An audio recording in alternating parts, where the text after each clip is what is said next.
Hi, everyone. Welcome to the Responsive Podcast. I am your host, Jennifer Canizero. One of the things we like to do on this podcast is to elevate leading voices in the industry who are growing their careers and growing their companies, both very important. I am delighted to sit down today with Tara Motter, the Director of Proposals at BlackLine. And Tara, why don't you just introduce yourself and give us a little color around your illustrious career in the bid proposal profession. Thank you for that beautiful intro. Good to see you again. So I am Tara Motter, and I work at BlackLine's Systems Inc., and we are a publicly traded software company based in Woodland Hills, California. We have 14 offices worldwide, and next week I'll be celebrating 7 years with BlackLine. I have been in the proposal world for nearly 15 years, and we have a team of 6. We support all global proposals, ITQs, DDQs, RFPs, RFIs, anything with the word questionnaire or really just the miscellaneous stuff that people don't know where to go. They land at our team, and we either help them out or we tell them the right person to go to. So I'm thrilled to be here today. Thanks for having me. I sometimes call it alphabet soup, the names of all of these various questionnaires and assessments. And, you've been at this a while. You said 15 years.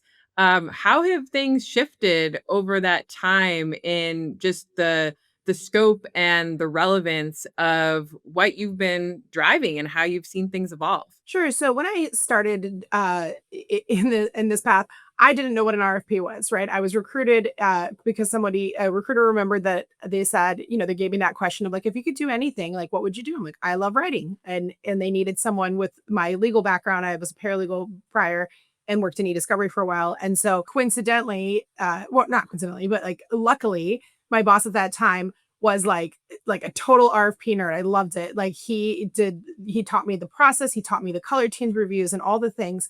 Which over my career, some companies use it, some companies don't. Some of the stuff he taught me, but it was awesome to have that like knowledge base. But I would say that the people care more about security these days, right? So not all proposal teams handle the DDQs and ITQs, but the more often I go to conferences and I talk to my buddies who do this, the more their teams are being asked to get involved. And so, obviously it says InfoSec, right? So people think you go to the InfoSec team. For us, there are SMEs. We only go to them if we get stuck. So we have a very robust knowledge library. And I've worked through many platforms over my career, and the platforms have evolved. And it gets easier and more focused as time goes on. Yeah, and I think one of the things that you've mentioned to unpack this, security questionnaires, due diligence, and the like, is that you mentioned some teams are handling these now, maybe weren't before, maybe just started running bids and have taken on Mhm. more scope. I think you've also seen a rise in AI assessments and AI questionnaires. Tell me what that's been like, and knowing that it is, rather unrelenting out there in terms of the Mhm. additional questions that buyers have just to even make a decision on whether they want to invest and partner with you. How are you managing that? Because I think we all know it's not often with people. How do you navigate it? Yeah, so we use AI to answer AI questionnaires. So the uptick we've seen, so probably for at least 2 years, we've been seeing AI questionnaires, right? And it went at the very beginning. It was the simple stuff like, are you using my data to train? Like, we used to have a opt-in only model. Now we have you must opt out model, right? So we talk about that, and we have a team of AI experts at my company for sure. So we have like a Teams channel with them for one-off questions. We have a knowledge base that has, I think, like 300 questions around AI right now. We have an FAQ guide. We have an ISO 42001. So sometimes, depending on the complexity of the AI questionnaire, we can just push back with our documentation, and it's good enough. But more and more, especially a software company, they want to know exactly how, what models we're using, and how long has it been there, and are you training our data? Like it just becomes more and more complicated. And so in the last year, we've seen a huge uptick in it. And over the course of time, like at one point we migrated from co-location centers to GCP. So we had all these GCP migration questionnaires. So we became experts in that immediately, right? GDPR was a thing many years ago. So you gotta be on the front end of knowing about all that. So like anytime there's a new thing out there, we become instant experts. And AI is absolutely obviously not going anywhere. It's still, confusing and fuzzy for the clients, and they just want to ensure they're in good hands. And so that's what our job is, to make them feel comfortable, and so that when they go to their tech counsel or they have to pass through something on their end, that they can, and that they're excited about using our AI tools at BlackLine. Well, I think you're hitting on something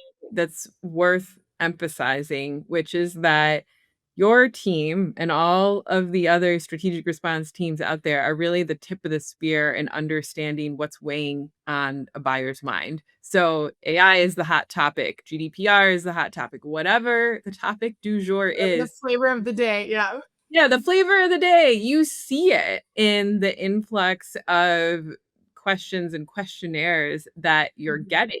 I want to hone in on the revenue generating part of this, and even the shift you've seen in the time you've been in this field and how bid and proposal teams are perceived, and what you've done actively to shape that perception inside of your organization. Because at the end of the day, most organizations who've got these specialized teams know that there's a lot of revenue riding on bids and proposals in particular. What have you done to position the team in that regard and to really forge a better partnership with the sales organization, with experts across the organization broadly? So we look at enablement from a couple different lenses. I mean, enablement is number one key. I could say that all day long. If a team, if sales doesn't know we exist, if they're unclear on what the process is, it's going to be clunky every time. And we have a practice of submitting bids 10 business days or less. That's it. And that's excluding the people who are like, but I need it by Friday and it's Tuesday, or I need it for, we we understand that they think their baby's the prettiest, but we evangelize our team by, we have enablement that they have to take like on the second or third day of their employment in here.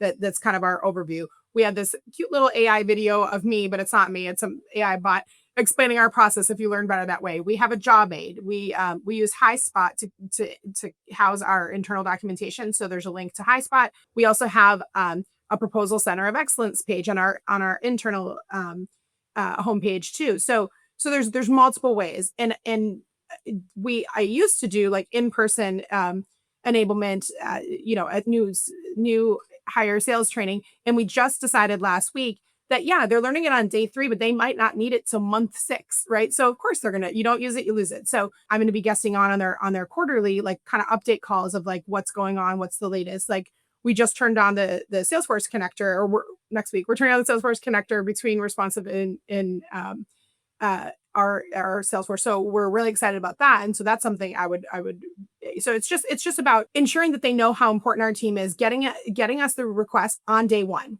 especially if you're in a different time zone. We work with Australia and Asia, and you got to give us the passwords for the portal on day 1. You got to tell us who else you've been working with, so that we have the right people in the room on the kickoff call from the jump.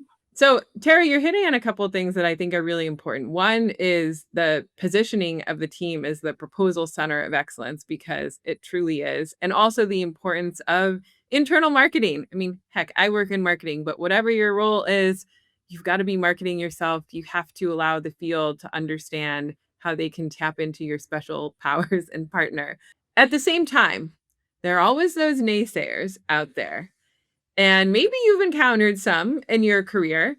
What would you say to someone who thinks, oh, RFPs are such a nuisance, or why can't I just do that myself? Why do I need this team? Why is it important?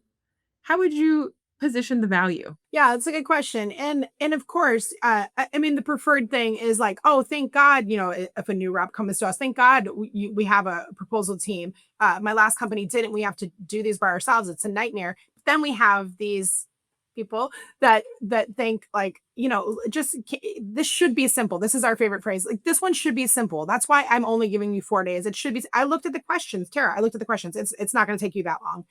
I mean, how rude to, tell someone how long they think that somebody else's job is going to take. I would never do that. Treat them all equal, no matter the size, right? Like we want to make sure that they feel supported, but that they understand the importance of what we do. Because if, let's say, we're the highest priced one out there, it's our job to tell their client, their champion, why you should still choose us, right? I mean, that in itself is like, you're not buying like a product, you're buying a platform with BlackLine. And we have to tell you end to end what's working, what's on the roadmap. I mean, and we are the sole knowledge keepers of the most up-to-date, accurate information, from everything from something minor like headcount to how, which ERPs our product integrates with, which by the way is all, our encryption rate, like whatever it is, the latest flavor of, data privacy laws, all that stuff.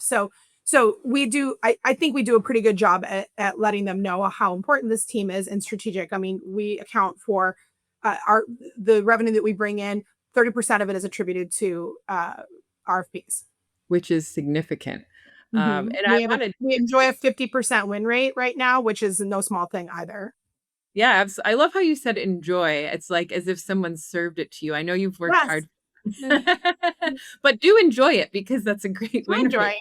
It's not easy. One of the things you just said is worth peeling back the onion on as well, which is that you really have your arms around everything, every piece of expertise in the business. Like in many ways, you're harnessing the brains of your subject matter experts and using that to address these questions, these varied and growing questions. This becomes very interesting in the world of AI that we live in, where a lot of times it seems like content is everywhere. Can't we just use ChatGPT? Can't we just build our own whatever gem agent, whatever it might be, to do this? And I think you have navigated some of those scenarios internally around like, hey, like, isn't there just an easier way to do this? How's that playing out at BlackLine? I'll say, look, I mean, kudos for anyone who's trying to do something on their own, but I don't ever want sales to feel like they are operating in a vacuum. I don't want them to come to us and say, hey, I've been working on this for a few days. I just need you to verify my answers and fill in the blanks. What's our number one question then? Why'd you wait so long to get us involved? And where'd you get these answers? Where'd they come from? Well, it came from chat. And digging into those, well, if you're just giving me a Word document with your answers in it, I can't see the source. I can't verify. So, I mean, we've come a long way. An example I had was like, 6-7 months ago. So what we're doing now is much different. So now we have shareable agents. We have our proposal, our content manager on our team is amazing. He stays in the forefront of building agents for us and refining them. This is just, even in the last month, we're like leaps and bounds better. We use both the agents that are built in to responsive, which our reps do not have access to. So it's like, how could you do an executive summary agent? How could you do a fit analysis or whatever it is? They just don't have the opportunity to do that. And so I've had to poke holes in the things that they've tried to do themselves nicely without making them feel silly, because they were trying, and I appreciate the effort, and not all reps are created equal. So we can't say, oh, it's okay for you to do it this way, but all the other reps do it this way. But in Japan, we're going to go like this. Like, because we do such a large volume across hundreds of reps in 14 offices, we've got to have the same process through and through so that you get the same experience. I think sometimes what is missing in the conversation is, any AI can get you an answer or get you an answer quickly, but is it the answer? Yeah, it sounds great. It makes sense. There's bullets. Like, this must be the answer. It's like, no, it hallucinates. Like, we all know that AI wants to please, right? Like, AI wants to say yes, to say yes, we do this, and it just pulls in junk, right? We've evolved. We are iterating on our internal AI all the time. But it used to be that, like, you had this button you could click that would turn off searching from the web, which we do, like we're supposed to, but not all people do. So when you come to me with an answer that you found and it's something I've never seen and I've never heard of, then like, friend, let me run it through responsive so I can get the true source of truth of like, is this really real? And if it's something we've never answered before, we again want to push it back to our tool, because then we're answering in there and then we're clicking save to library so that future users can have access to it. So, I know you guys integrate right now with ChatGPT and some other Copilot, right? And not Gemini yet, but it's on the horizon. So like we're excited for that. Best of both worlds. There's no denying that people live in these LLMs and AI tools, and so being able to have the best of both, having the governed knowledge base and the insights that you're getting, so being able to more easily put them in the hands of your field teams and your broader organization is so important in the world. So, Terry, you hit on something really important there, which is that you don't want to leave this to chance, this being, a salesperson or anyone in the organization just kind of getting any response out there. You, of all people, recognize the rigor of the work that you're driving and what's at stake in terms of revenue and risk. How did that inform what you needed to invest in when you looked at a more specialized platform for your strategic response needs? So yeah, I mean, it's very important for us when we're looking for a new tool that we have something that is easy to break out each category of uh, data that we have versus across our products, and have this like one voice, single source of truth that we can pull from, and it's easy and clean to get into our beds. I love that. One voice, I think that's a key takeaway because don't we all want to be more consistent in how we're showing up with our customers at any touch point? You're really embodying that. You're taking it to the next level as well, where you're seeing the opportunity to really push into more self-service. So how have you really leveraged that, and what kind of transformation is that driving at BlackLine and for your customers? Yeah, sure. So the trust site was just an absolute game changer for us. When we were trying to decide on a new platform, it was the decision was made for me. Like we can only pilot and test out solutions that have a trust site, right? So I knew what a trust site was. I've seen them. We had this like kind of random homegrown one, but the need for being able to have clients self-service, especially for the annual DDQs, ITQs, what have you, that don't bring us any new revenue, and also we're not contractually obligated to complete, right? And some are, they're all created different, but they're often extremely onerous. They're asking the same repetitive questions over and over. So if we can direct them to our trust site, and we know that not all organizations have such a robust security posture like BlackLine, so we understand their need for wanting the information. But a lot of times, if we direct them there, we invite them to the trust site, they see we have SOC 1, 2, 3, 5 ISO certs, monthly bridge letters, you name it. Then they're like, never mind. We don't even need to have you do these questionnaires. And so we don't even know how many don't even make it to us anymore, because reps are so trained now to push the trust site first.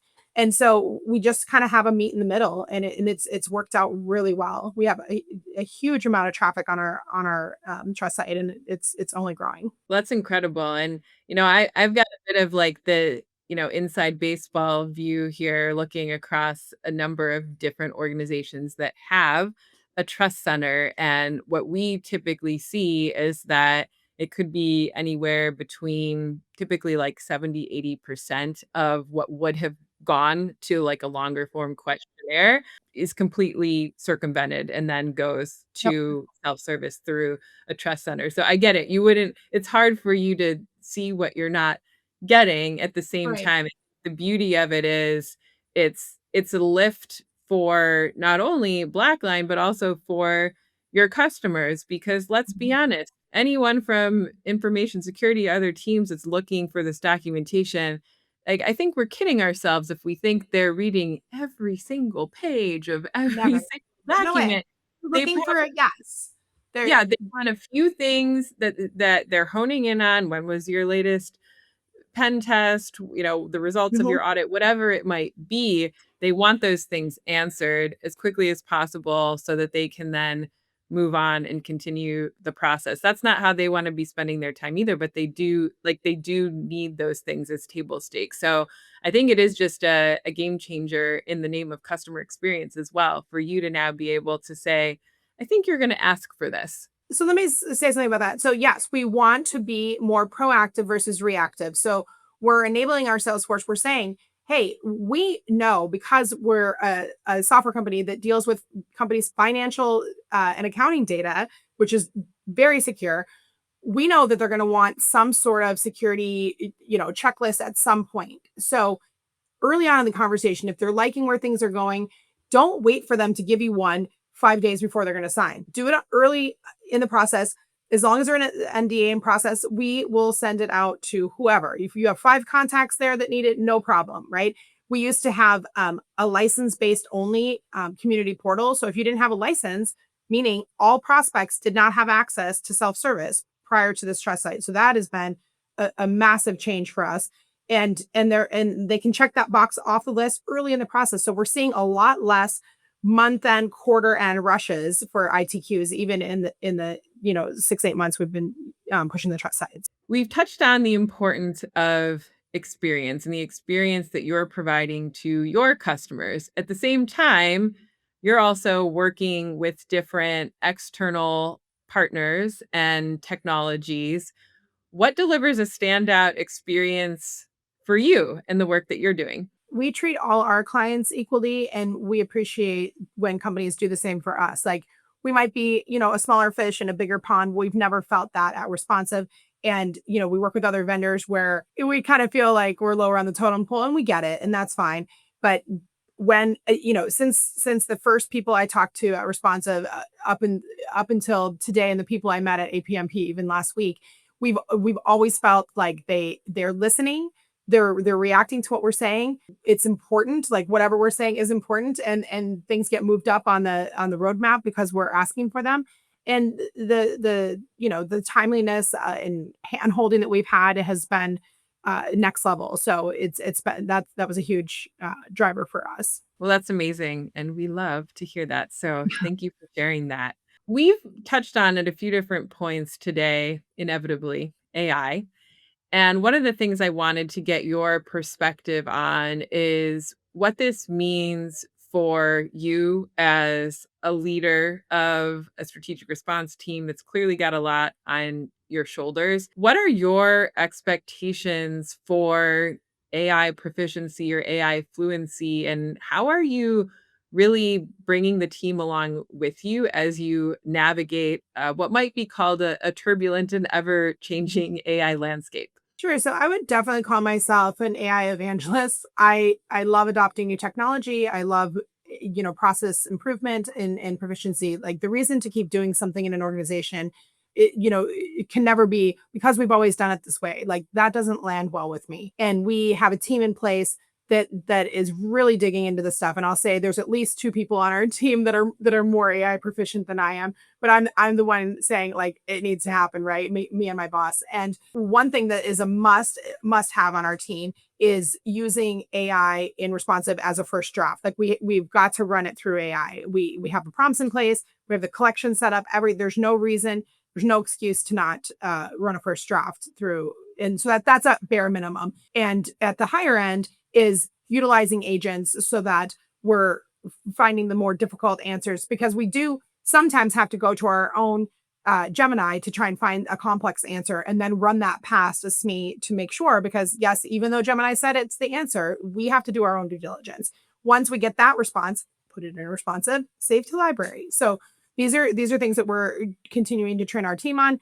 Everybody gets it. We understand. Everyone on our team must understand the importance of AI. Absolutely. Yes. Education cannot be underestimated in this world. And I think our entire team is Responsive AI certified at this point, I think. So That's that's incredible.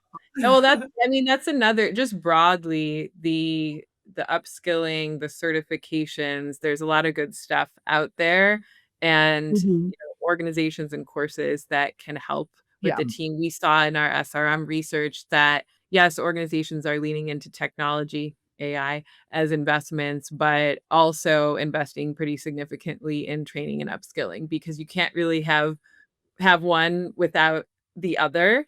And I think organizations are increasingly recognizing that. And so kudos to you and the team for getting certified and really leaning into that. You and I talked about last week on stage, we talked about doing more with less, and we're all just like, stop, please stop saying that.